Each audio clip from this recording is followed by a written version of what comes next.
सुखविंदर सिंह सुक्खू जी को बधाई देना चाहूँगी और पूरी कैबिनेट को कि उन्होंने जो राशन के डिपो हैं उस पे तेल जो है वो सस्ता किया है। देखिए, हमारा हमेशा से ये मानना रहा है कांग्रेस पार्टी का कि अंतर्राष्ट्रीय बाज़ार में जब किसी चीज़ के भाव गिरते हैं तो उसका सीधा लाभ जो है वो उपभोक्ता को मिलना चाहिए।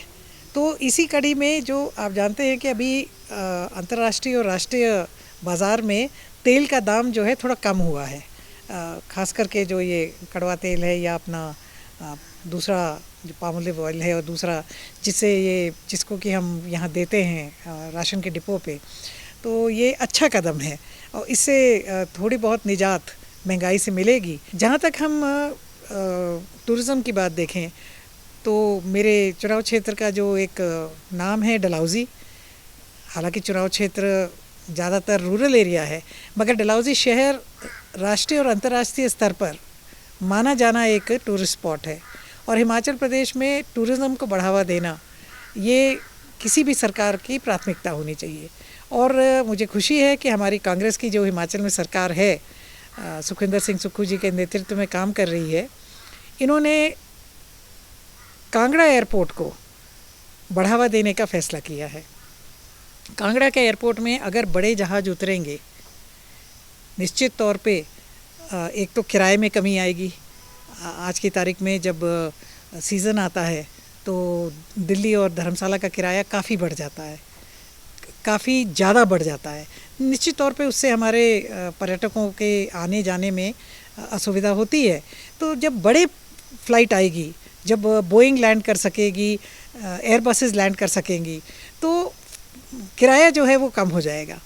वो भी यहाँ से 3 साढ़े 3 घंटे लग जाते हैं। अमृतसर है, वहाँ को भी 4 घंटे लग जाते हैं। एयरपोर्ट ही है जो कि डलहौज़ी से 2-2.25 घंटे की दूरी पे स्थित है, तो हमें इसका बहुत लाभ मिलेगा। हम तो सुक्खू जी की इस पॉलिसी को प्रसन्नता पूर्वक जो है इसका एक्सेप्ट करते हैं और इस दिशा में वो बढ़ेंगे तो ये हमारे लिए बहुत लाभदायक होगा। और इसके अलावा भी कुछ और कदम जो है टूरिज़्म को लेकर के, विशेष करके डलहौज़ी शहर के लिए, मैंने पीछे उनसे मुलाकात की थी तो उनसे मैंने बातचीत की थी कि डलहौज़ी शहर में सबसे बड़ी समस्या है पार्किंग को लेकर के। ट्रैफिक बहुत ज़्यादा हो गया है, सड़कें पुराने ज़माने की हैं, अंग्रेज़ों के टाइम की, ब्रिटिशर्स के टाइम की सड़कें हैं। इनको चौड़ा करना इतना आसान नहीं है क्योंकि प्राइवेट प्रॉपर्टीज़ भी साथ में लगती हैं। तो पार्किंग बनाने के लिए तो मुझे इस बात की खुशी है कि लगभग 3 जगह चयनित कर ली गई हैं जहाँ पे पार्किंग जो है वो बनने जा रही है। एक पुरानी पार्किंग है हमारी जीपीओ पे, उसको बड़ा करने जा रहे हैं, 2 और हैं।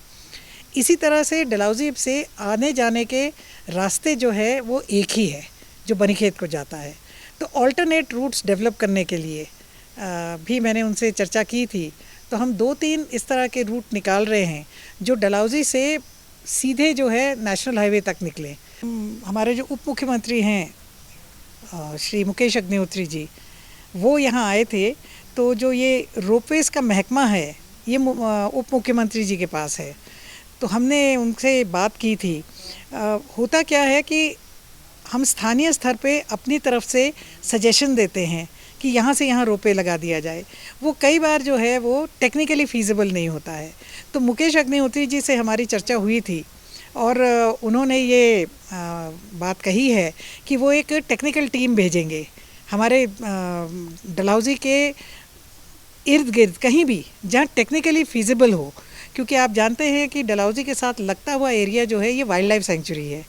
तो वाइल्ड लाइफ सेंचुरी में परमिशंस मिलेंगी नहीं मिलेंगी, टेक्निकली फ़ीज़िबल होगा, बहुत बड़े बड़े A क्लास के जंगल हैं, तो कहाँ से फ़ीज़िबल होगा वो देखने के लिए वो भेजेंगे।